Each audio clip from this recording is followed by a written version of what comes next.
नमस्कार मित्रों, अक्सर आपके सवाल मुझे मिलते हैं और उनमें कुछ गिने चुने प्रश्न होते हैं। जैसे पहला प्रश्न ये होता है कि क्या हाथ की रेखाएं बदलती रहती हैं, और अगर बदलती रहती हैं तो फिर दिखाने से फायदा क्या है। ये बहुत बड़ा प्रश्न है और इसे समझना जरूरी है। हाथ की रेखाएं कोई पत्थर की लकीर नहीं। जैसे एक पौधा है, एक पेड़ है, वो निरंतर बदल रहा है,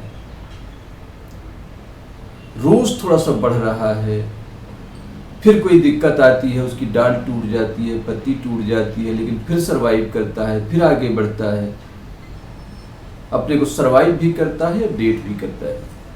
इसी तरह से आपका शरीर भी निरंतर आगे बढ़ता है, विकास करता है। कभी आप बीमार होते हैं, कोई चोट लग जाती है तो उससे आगे निकल जाता है, उसको हील करते हुए। इसी तरह से हाथ की रेखाएं जीवन की सारी घटनाओं को अपडेट करते हुए, हील करते हुए, चुनौतियों का मुकाबला करते हुए जब आगे बढ़ती हैं तो ऐसा लगता है कि रेखाएं बदल रही हैं, और वास्तव में वो बदलती भी हैं। हाथ की रेखाओं के परिवर्तन एक हस्तरेखा विशेषज्ञ को 3 महीने में पता चल जाते हैं।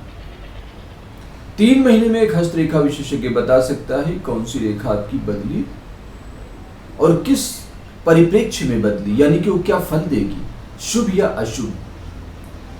6 महीने से 3 साल में कुछ ऐसे परिवर्तन भी होते हैं जो आपको खुद दिखाई दे जाते हैं और आपको देखना चाहिए।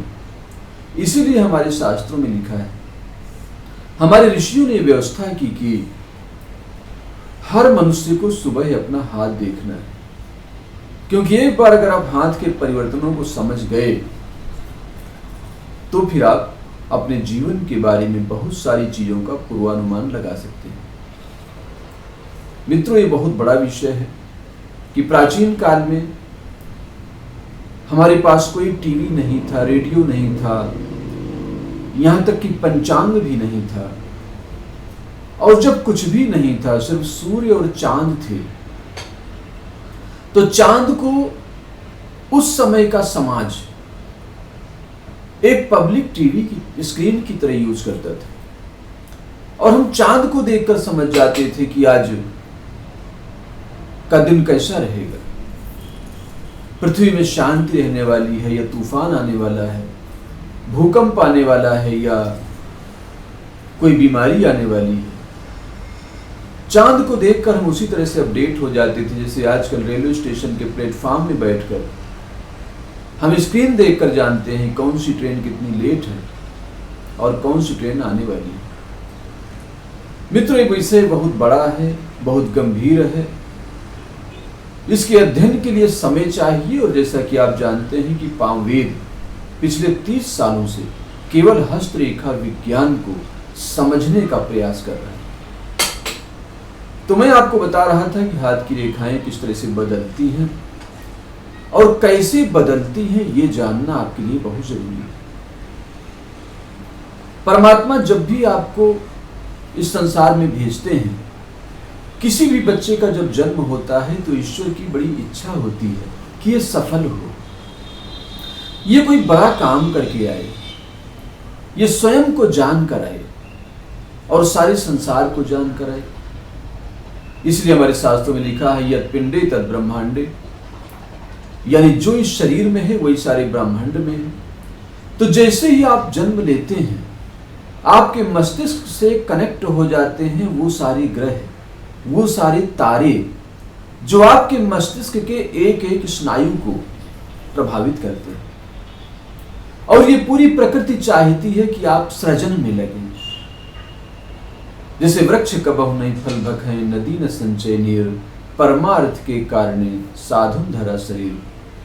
तो आपका शरीर परमार्थ के लिए आया है कि यहां आप परमार्थ करें, आपके हृदय में हमेशा प्रेम हो, लोगों के प्रति परोपकार की भावना हो, हमेशा सकारात्मक रहें आप, आपका विश्वास गहन हो इस संसार के प्रति भी और इस संसार को बनाने वाले ईश्वर के प्रति भी।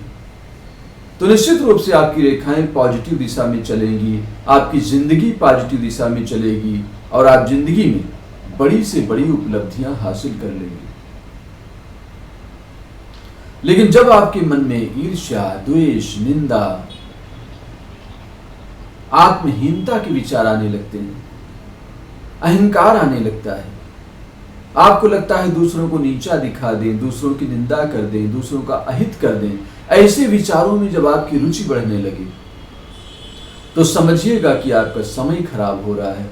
तो परमात्मा की तरफ से जो आप ग्रहण कर पा रहे थे, ग्रहों को इसलिए हम ग्रह कहते हैं क्योंकि वो उनसे हम ग्रहण करते हैं, तो जो हम गुण ग्रहण कर रहे थे, जो पॉजिटिव ऊर्जा ग्रहण कर रहे थे, वो हमने ब्लॉक कर दी। और तब आपको जरूरत होती है किसी अच्छे गुरु की, किसी अच्छे हस्तरेखा विशेषज्ञ की, किसी अच्छे महापुरुष की या फिर अच्छे शास्त्रों के अध्ययन की, ताकि आपके विचार फिर से ऊर्ध्वगामी। असल में मनुष्य का जो मन है वो जल की तरह तरल है।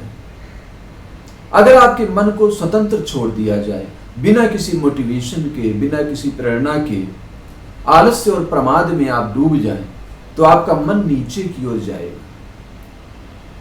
जैसे जल को अगर हम स्वतंत्र रूप से छोड़ें तो नीचे की ओर जाएगा, लेकिन अगर उसे किसी साधन के द्वारा ऊपर ले जाना हो तो कोई साधन चाहिए, जैसे टुल्लू पंप चाहिए।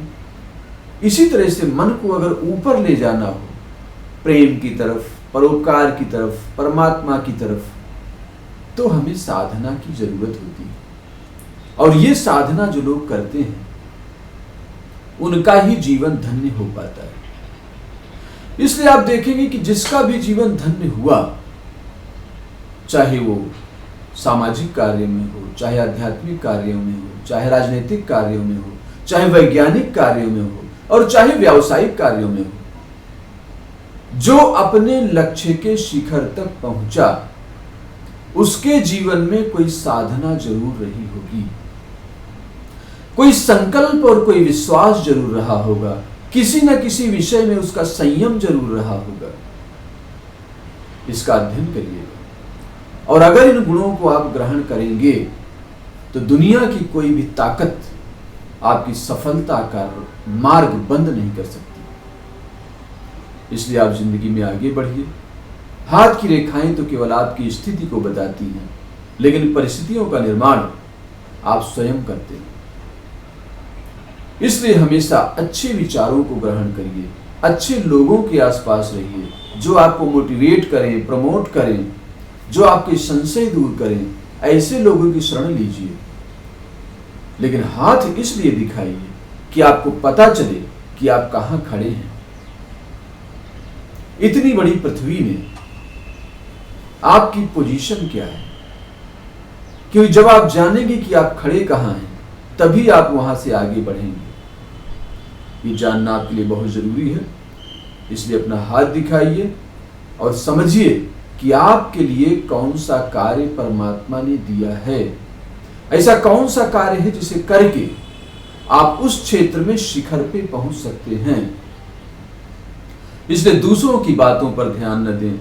दूसरों ने क्या किया, दूसरे किस मार्ग से पहुंचे, वो आपके लिए महत्वपूर्ण नहीं है।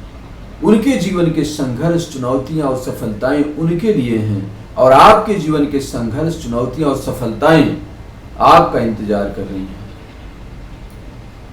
तो देर न करिए, आज ही विजिट करिए www.palmveda.com और जानिए अपने सवालों के जवाब। इतना ध्यान और प्रेम से सुनने के लिए बहुत बहुत धन्यवाद। नमस्कार।